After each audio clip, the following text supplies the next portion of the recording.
Bonsoir, il est 17h19 minutes. Nous avons avec nous en ligne cette fois Gabriel Giguère qui est analyste de politique publique. Bon après-midi, Monsieur Giguère. Bonjour à vous. Ça va bien? Ça va très bien, vous? Oui, moi ça va toujours bien, même quand ça va mal. Alors, Monsieur Giguère, les prévisions d'Hydro-Québec pour 2023, c'est des prévisions réalistes, plus réalistes que sa tumeur?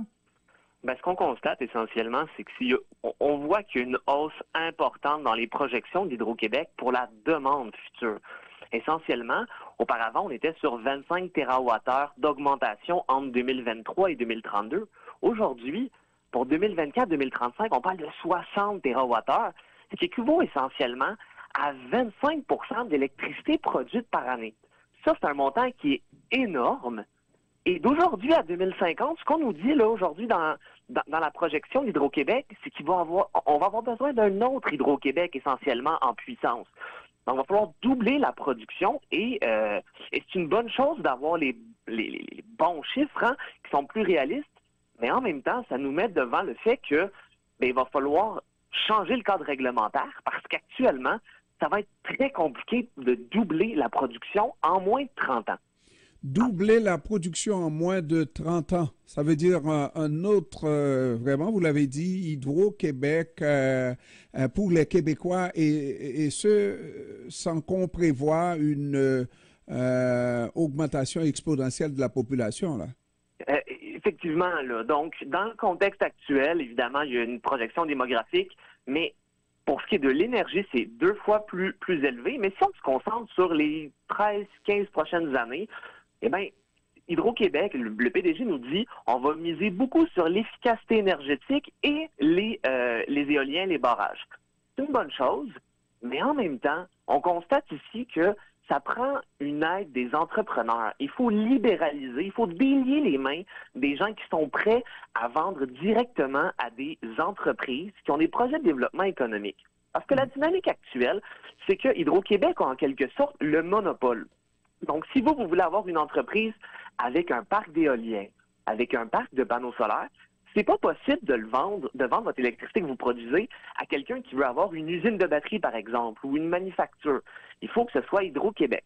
Alors, ce contexte réglementaire est problématique parce qu'actuellement, comme la capacité résiduelle est très, très basse d'Hydro-Québec, le gouvernement est obligé de refuser une pléthore de projets quand potentiellement des entrepreneurs et des producteurs privés auraient peut-être pu, si le cadre réglementaire était différent, répondre à ces projets-là.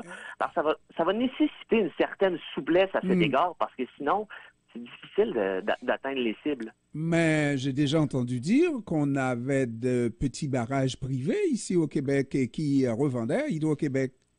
Et vous avez tout à fait raison. Or, ces petits barrages privés ont un plafonnement de la puissance permise s'ils veulent approvisionner Hydro-Québec qui est de 50 mégawatts. C'est absolument anachronique comme cadre réglementaire. Et ce qu'il faudrait faire, c'est simplement d'abroger ce règlement pour permettre à des entreprises privées d'acheter et de construire des barrages de façon plus importante que le plafond de 50 mégawatts. Donc, ça peut être un 200, 100. Ça va être eux qui vont juger bon quelle est la puissance, qu'est-ce qui est rentable sur le plan des affaires.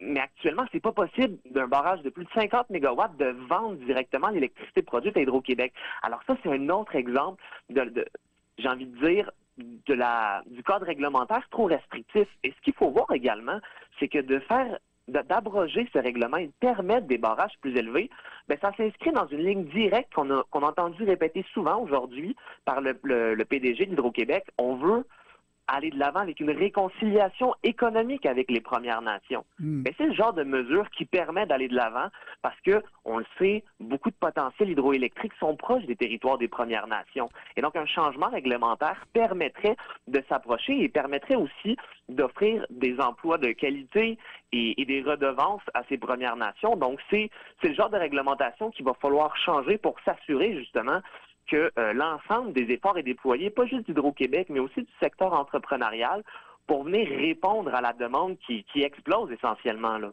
Alors, M. Giguère, j'ai envie de marcher dans le raisonnement, votre raisonnement par rapport à une déréglementation au niveau des centrales, au niveau de la production de l'électricité. J'ai envie de marcher parce que le monopole, moi je regarde comment Hydro fonctionne. Seul lorsqu'on vit dans un monde de monopole qu'on peut agir comme ça. Des exemples, je pourrais vous en donner, entre autres le fait de faire un dépôt et qu'on ne voit jamais la couleur du dépôt si en fait on en vient à ne pas payer exactement le jour auquel on devrait payer. Alors c'est un retard et puis pour les entrepreneurs comme moi, c'est pas jojo. Cela dit, et lorsqu'on regarde ce que ça a donné au niveau de la téléphonie, la déréglementation de la téléphonie ici au Canada, c'est extraordinaire ce que le peuple peut avoir comme avantage, n'est-ce pas? Sauf que si on regarde ce qui s'en vient en santé, n'est-ce pas, déréglementer la santé, ça deviendra catastrophique pour nous. Donc, c'est un, pensez-y bien, la déréglementation, non? Mais écoutez, je suis vraiment plus dans une optique où on a besoin de souplesse. Les besoins sont tellement énormes. On passe d'un autre Hydro-Québec en 30 ans. On le sait, là, il y a de plus en plus de pannes. Ça prend un coup de main parce que sinon, Hydro-Québec pourrait se transformer en frein économique, puis c'est pas ce qu'on veut. Parce qu'on le voit, il y a déjà plusieurs des projets qui auraient pu enrichir le Québec, auxquels le gouvernement doit dire non parce qu'il n'y a plus assez d'électricité. C'est dommage de voir ça. C'est dommage quand on sait qu'on a une belle classe d'entrepreneurs au Québec qui pourraient potentiellement arriver et venir approvisionner ces entreprises. On le sait, on a des pousses comme Inergex à Longueuil qui, malheureusement, ne peut pas faire ça au Québec, ne peut pas venir alimenter des entreprises québécoises directement. Par contre, le fait en Ohio avec Amazon. Donc, on le sait, ça se fait ailleurs. Ça doit être... En fait, c'est que le cadre réglementaire doit venir prendre en considération la réalité de 2023. On ne nage plus dans les surplus hydroélectriques comme on en parlait en 2019 ou même avant. On disait, c'est incroyable, Hydro-Québec, comme on a de surplus d'électricité. Du moins, c'était ce qu'on entendait beaucoup dans les médias. La réalité est tout autre et donc, on doit s'adapter et ça passe vraiment par une souplesse. Parce qu'Hydro-Québec peut peut-être répondre à une partie de ça. Mais 200 TWh, un autre Hydro-Québec complet, ça va être compliqué quand toutes les meilleures rivières vont avoir été harnachées pour les barrages. Quand les endroits qui sont le plus productifs plutôt qui offrent un meilleur rendement pour les éoliens vont être utilisés.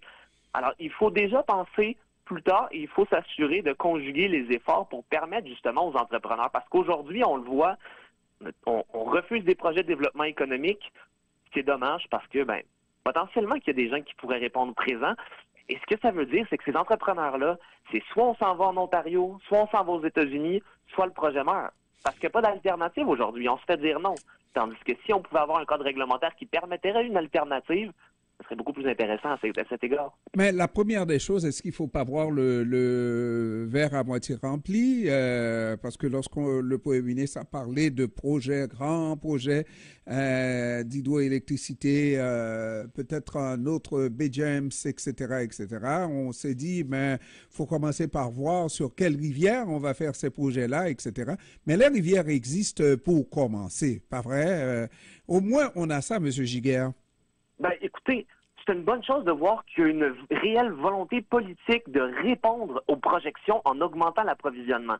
Ça, il n'y a pas d'ambiguïté. Je suis tout à fait d'accord avec vous. L'élément qui arrive, c'est qu'après le 15 ans, quand on va être en 2035, là, et puis qu'on va avoir augmenté de 60 TWh si le plan d'Hydro-Québec fonctionne, il nous reste 140 TWh à aller chercher en approvisionnement en 15 ans.